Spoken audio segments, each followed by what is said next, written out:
Salut à tous, bienvenue dans Hashtag Protestant 2.0. On est samedi, c'est le 28 mars. Je vous propose une petite lecture biblique et une prière pour démarrer cette journée. Dans le livre du Cantique des Cantiques, à peu près au milieu de la Bible, au chapitre 2, à partir du verset 11, quelques versets qui nous parlent du fait de sortir de l'hiver. Et nous qui sommes en période de confinement et en plus le confinement est prolongé, j'espère que cela va nous faire du bien, ces paroles. Il est dit, l'hiver est passé, la pluie a cessé, elle est loin.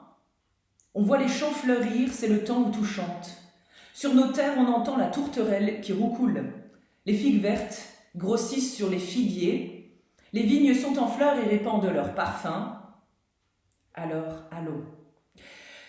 Alors, justement, ces versets qui nous disent de regarder autour de nous cette création nous parlent de sortir de l'hiver. Alors à nous, on aimerait bien sortir tout court, et puis sortir de l'hiver, sortir de cet hiver de confinement pour enfin vivre ce printemps qui nous est donné de voir dans la nature autour de nous, cette nature qui s'éveille et qui s'ensoleille.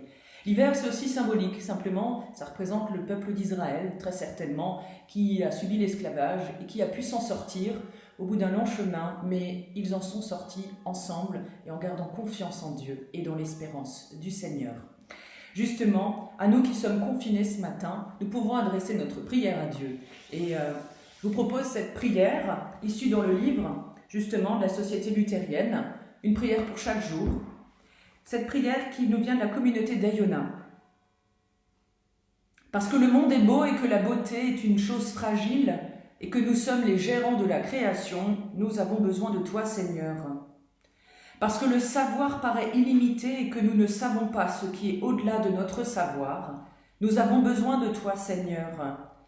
Parce qu'il nous est possible de vivre sans toi, que nous sommes libres de nous opposer à toi aussi, et que nous pourrions idolâtrer notre propre bon sens. Nous avons besoin de toi, Seigneur, parce que tu es venu parmi nous, tu t'es assis à nos côtés, tu nous as entendus parler alors que nous l'ignorions. Tu guéris nos douleurs et tu nous as permis de te blesser, puisque toi tu nous as aimés jusqu'à la fin et que tu as triomphé de toutes nos haines. Nous avons besoin de toi, Seigneur. En ce jour, nous avons besoin du Seigneur plus que jamais. Et pour ce week-end, alors surtout, n'hésitez pas à tourner vos regards vers ce qui vous entoure, vos familles, ceux qui sont en confinement avec vous, passer un coup de fil, mais aussi avoir une pensée pour nos soignants, pour tous ceux qui font ce qu'ils peuvent, pour tous ceux qui soignent, qui soulagent, qui apaisent et qui font preuve de compassion humaine envers leurs prochains. Que Dieu vous bénisse en cette journée et surtout rendez-vous tout à l'heure à 11h pour une parole d'encouragement de la part d'un de nos collègues pasteurs. À tout à l'heure.